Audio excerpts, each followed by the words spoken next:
The Thermometer Test. Squeeze a grip dynamometer.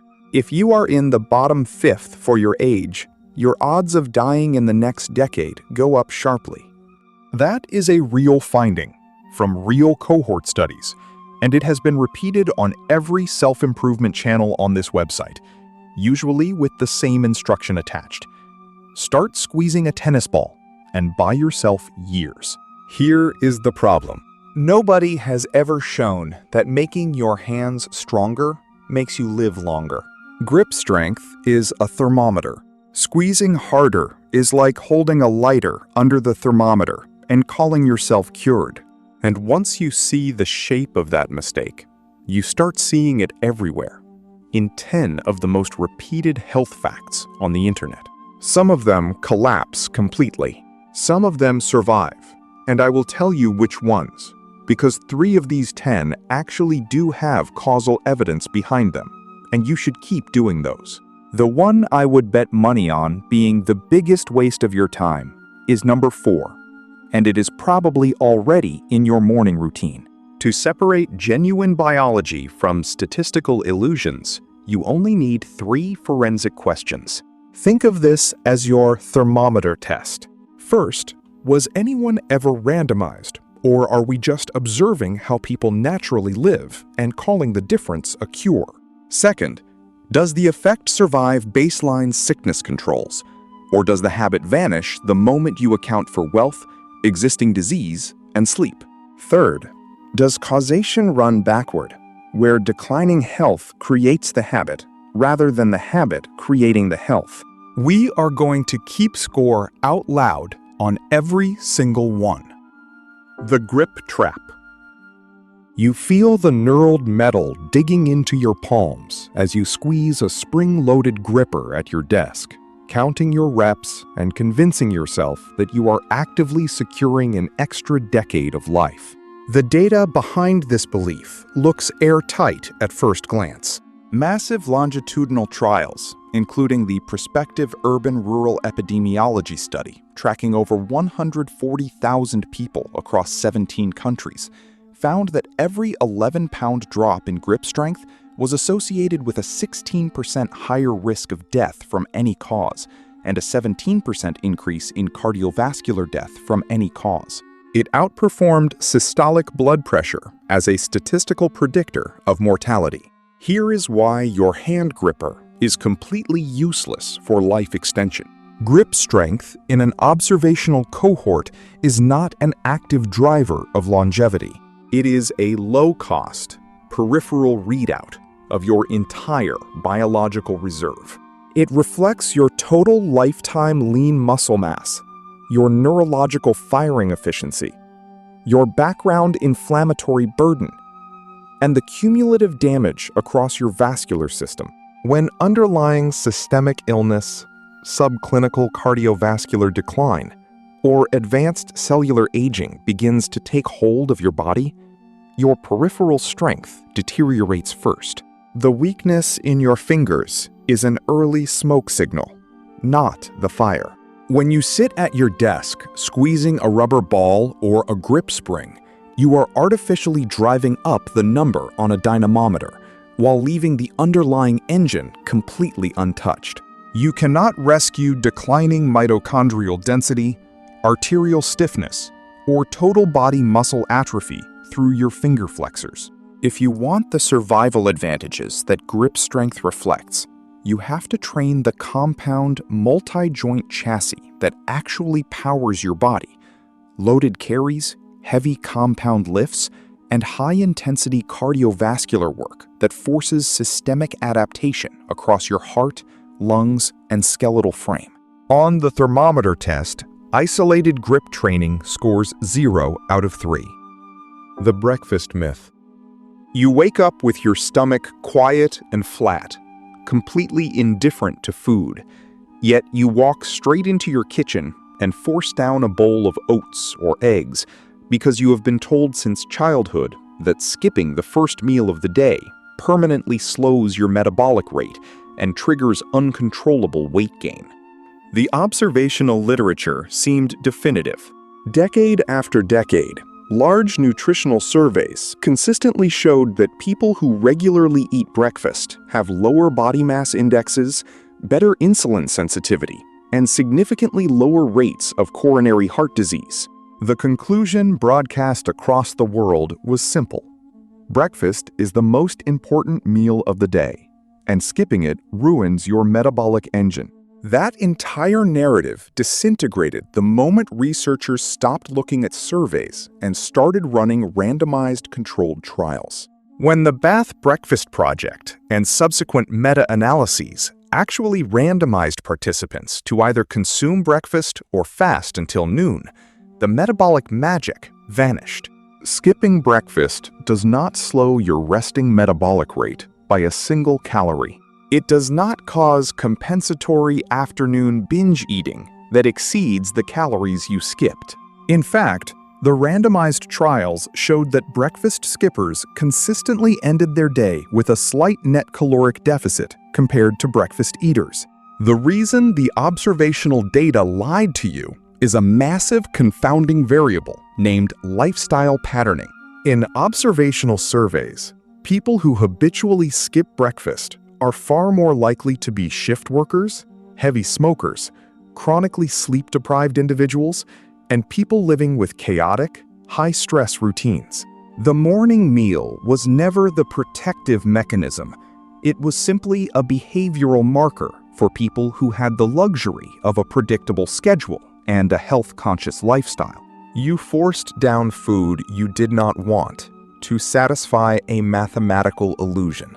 On the thermometer test, the breakfast mandate fails the randomization standard entirely. The standing desk. You shift your weight from your left heel to your right, feeling a dull ache radiate into your lower back as your calves tighten against the floor. You endure hours of physical discomfort because you were told that sitting is the new smoking, and that elevating your desk is the ultimate defense against an early cardiovascular death.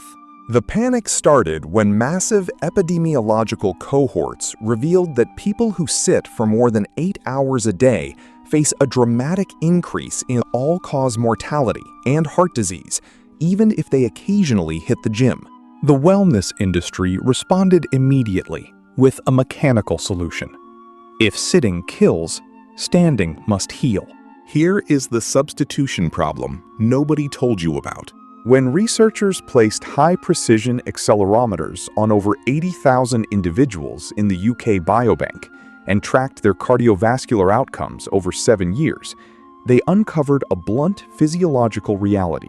Swapping sitting for stationary standing does not reduce your risk of cardiovascular disease or stroke. Not even slightly. Standing burns only an extra 9 calories per hour compared to sitting, which is metabolically meaningless. Worse, prolonged static standing significantly increases your risk of circulatory issues, including varicose veins and venous blood pooling in your lower extremities. Sitting was never the actual poison. Physical stagnation was. Your body does not require you to turn your workday into an uncomfortable endurance test.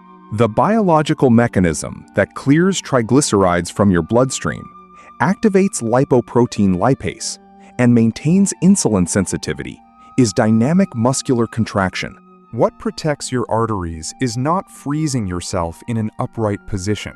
It is walking, taking movement breaks, and actively utilizing your calf muscle pumps to drive venous blood back to your heart. You purchased an expensive piece of furniture to pull the wrong lever on the right marker. On the thermometer test, the standing desk fails the baseline substitution test. The sunrise mandate. You roll out of bed, barely awake, and stumble straight out your front door into the morning air. You squint into the horizon, checking your watch with mounting panic because an influencer told you that if you do not get raw, unfiltered sunrise photons into your retinas within the first 30 minutes of waking, your circadian rhythm is ruined for the day. This is the one claim from our opening that you probably have in your morning routine right now. And here is the forensic truth. The underlying biological mechanism is entirely real, but the rigid protocol you were sold is an oversold piece of morning person dogma. The real science is undisputed. You have intrinsically photosensitive retinal ganglion cells in your eyes that contain a photopigment called melanopsin. When light hits these cells, they send an electrical signal directly to your suprachiasmatic nucleus, the master clock in your brain, suppressing melatonin production and setting a timer for nighttime sleep. That part is trial-backed and causal. Where the advice collapses into pure correlation is the rigid sunrise mandate. Photons do not care if the sun is kissing the horizon or high in the sky. Your melanopsin cells respond to total lux and duration, not poetic timing. If you live through a Scandinavian winter where the sun does not rise until 9 in the morning, or if you are a natural late chronotype who wakes up at 11, the idea that you have missed your biological window is complete nonsense. A 10,000 lux light therapy box sitting on your desk delivers the exact same melanopsin activation, regardless of whether the sun is up. The wellness internet took a genuine photobiological mechanism, wrapped it in morning lark moral superiority, and convinced you that waking up late is a physiological failure. On the thermometer test, the biology is real, but the protocol is pure theater. That brings us to the midpoint scoreboard. 4 claims down. 3 of them collapsed into empty thermometers, and 1 survived only as an oversold protocol. Why does the wellness internet keep feeding you these distortions? Because observational epidemiology is cheap, lightning fast, and produces viral headlines that algorithmically explode. Running a 10-year, double-blind, randomized controlled trial costs tens of millions of dollars and usually returns a boring null result. Telling you that squeezing a ball or drinking wine extends your life costs nothing and gets millions of clicks. We are halfway through, 4 claims down, and if you already knew one of these was junk, put the number in the comments. I want to know which ones this audience had figured out before I did. 6 to go, and 2 of them survive completely. The cold plunge. You stand at the edge of a steel tub filled with ice, your skin prickling in the cold morning air. You force yourself to drop into the freezing water, gasping violently as your chest constricts. Your heart pounds against your ribs, and your teeth chatter. You endure the agony because you believe this freezing ritual is accelerating your muscle recovery, burning visceral fat, and buying you decades of disease-free longevity. Here is what is real: the acute shock. The moment that freezing water hits your skin, your sympathetic nervous system fires a massive surge of catecholamines. Your circulating norepinephrine spikes by several 100%, and your dopamine levels stay elevated for hours. You step out feeling razor-sharp, invulnerable, and intensely alert. That neurological high is completely genuine. The lie is what you were promised happens afterward. When you look at long-term randomized clinical trials on athletic performance, the cold plunge reveals a devastating paradox. If your goal is building muscle, taking an ice bath immediately after resistance training directly sabotages your gains. Multiple independent trials have demonstrated that submersion in cold water blunts the intracellular signaling of the enzyme complex called mammalian target of rapamycin, or mTOR. It shuts down muscle protein synthesis and impairs long-term hypertrophy and strength adaptations. The internet looked at people who regularly practice cold water swimming, noticed their lower baseline inflammation and robust health, and credited the ice. In reality, people who swim in frozen lakes in the morning are disproportionately wealthy, active, highly health-conscious individuals who exercise consistently. When you freeze yourself immediately after lifting weights, you are enduring voluntary torture to blunt the very muscular adaptation you spent an hour in the gym trying to create. On the thermometer test, the cold plunge is a real acute shock attached to an invented long-term cure. The Hydration Dogma. You carry a massive gallon jug of water around your workspace, like a security blanket, forcing yourself to swallow another half-liter when your stomach is already sloshing and you do not feel remotely thirsty. You interrupt your workday with a dozen trips to the bathroom because you have been told that 8 glasses of water a day is the minimum baseline to flush toxins and protect your kidneys. That famous 8x8 rule has no clinical origin. It traces back to a single misread sentence in a 1945 recommendation from the United States Food and Nutrition Board.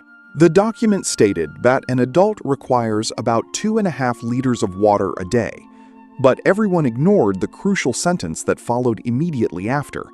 Most of this quantity is contained in prepared foods, fruits, vegetables, and other beverages. The reason epidemiological studies show a terrifying correlation between dehydration and mortality is not because healthy people forget to drink water. It is because severe clinical dehydration in cohort studies is concentrated in frail, hospitalized, and elderly individuals who suffer from impaired mobility, advanced dementia, or severe kidney disease on heavy diuretic medications. In those populations, dehydration is a marker of end-stage systemic failure. Your body is not a drain pipe that requires constant mechanical flushing. You possess an evolutionary masterpiece called the hypothalamus, equipped with osmoreceptors so exquisitely sensitive that they detect a 1 to 2% change in your blood osmolality. Long before your cells suffer cellular distress, your brain generates a powerful, undeniable biological urge called thirst. Forcing down excess water beyond your natural thirst does not detoxify your liver. It simply dilutes your electrolyte balance and forces your kidneys to work overtime, expelling clear urine. On the thermometer test, the 8-glass mandate is a completely collapsed correlation. The moderate drinker. You pour a glass of rich red wine with dinner, watching the crimson liquid coat the glass. You take a slow sip, feeling a quiet wave of justification because decades of medical advice assured you that a daily glass of wine provides resveratrol, prevents arterial plaques, and actively shields your heart from cardiovascular disease. This is the famous J-shaped curve, the most cited piece of alcohol epidemiology in modern history. In study after study, moderate drinkers who consumed 1 or 2 drinks a day appeared to have lower rates of heart attacks and longer life expectancies than both heavy drinkers and complete abstainers. The medical establishment celebrated moderate drinking as a heart-healthy lifestyle choice. It was entirely an epidemiological illusion, and arguably the most consequential correlation error in medical history. The fatal flaw was a massive confounding error known as the sick quitter effect. When researchers assembled the non-drinker reference group, they did not isolate lifelong teetotalers.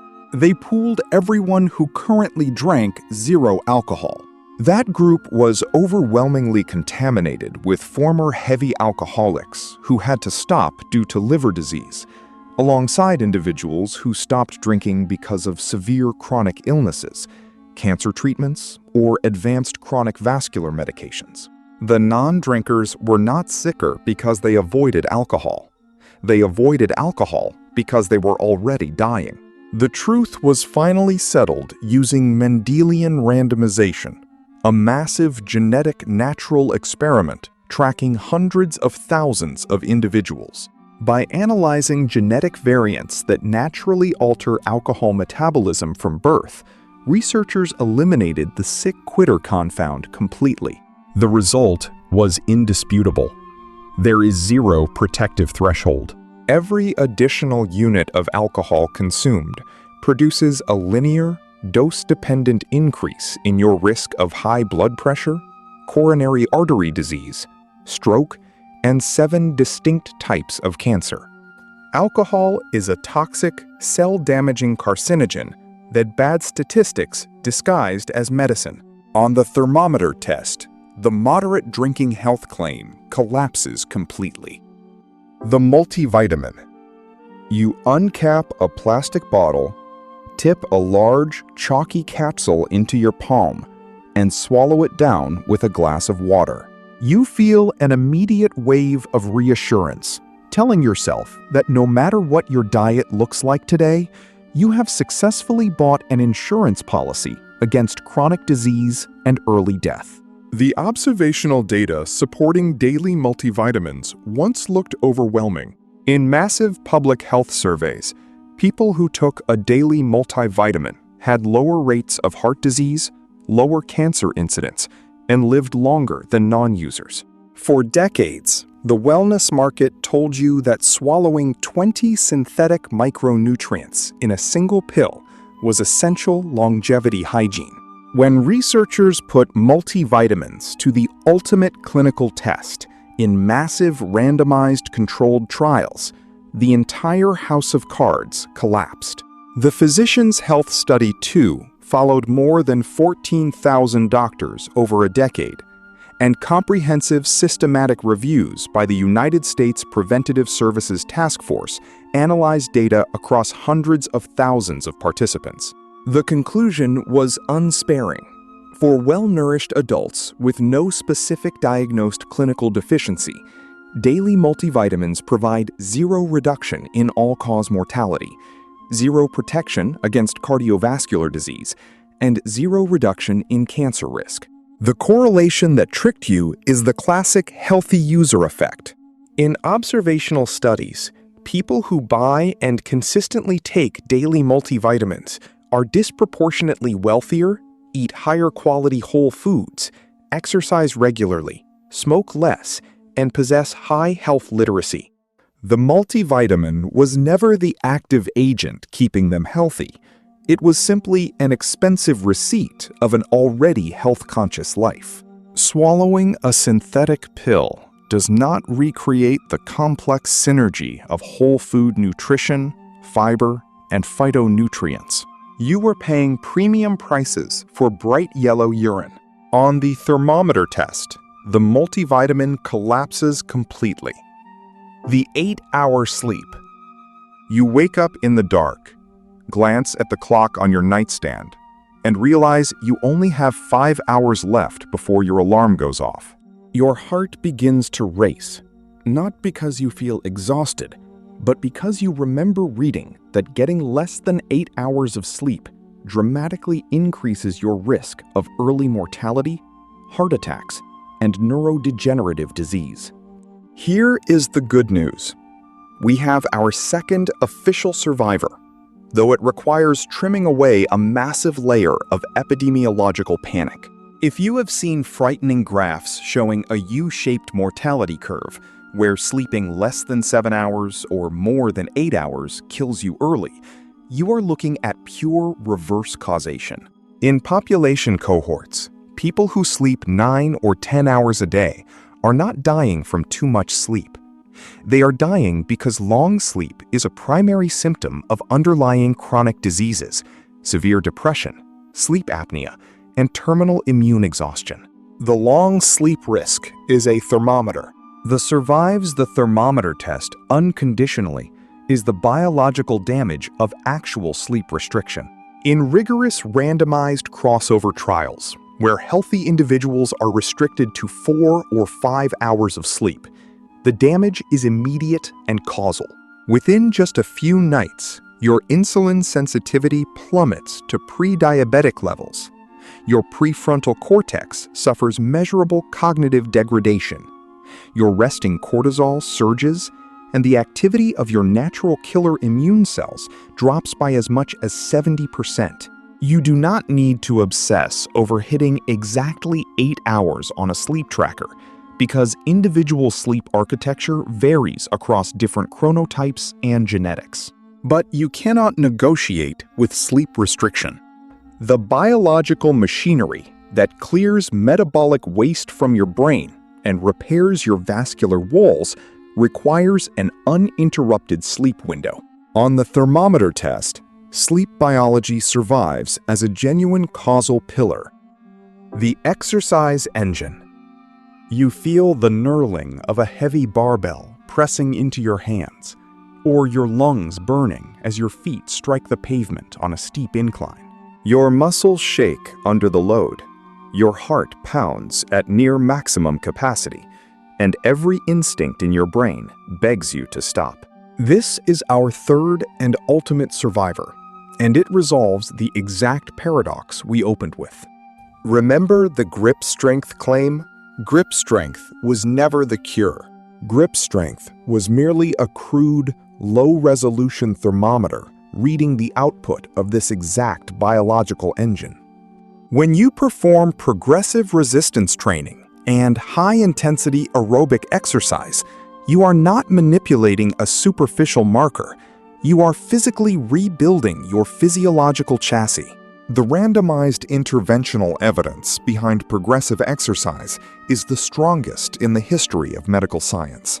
When clinical trials assign sedentary adults to structured exercise regimens, the physiological adaptations are direct, measurable, and unconditionally causal. Heavy compound lifting directly stimulates osteoblast activity to increase bone mineral density, triggers muscle protein synthesis to reverse sarcopenia, and clears glucose from your bloodstream through non-insulin-dependent GLUT4 translocation.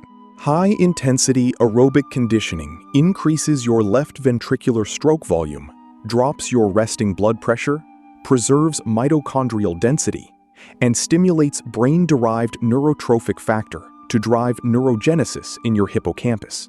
Exercise passes every single question on the thermometer test with flying colors. It survives randomization. It survives baseline sickness controls.